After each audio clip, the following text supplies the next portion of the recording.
are now the Department of Agriculture Secretary. Okay, marami tayong matutunan sa India. No, 15 anyos ako doon.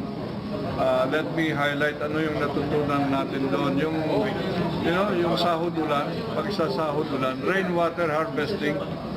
Sa India, kukunti yung ulan, pero sinasahod halos 60%. Kukunti yung natatapon na pumupunta sa seas.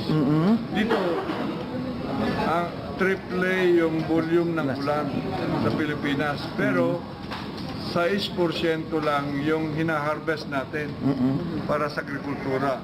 So talagang, tapos may kakulungan ng patubig sa dry season. So bakit hindi natin damihan yung rainwater harvesting projects sa Pilipinas? Isa lang yun. Para yung irrigation natin, wala tayong problema. Mas may sapat na patubig para sa dry season.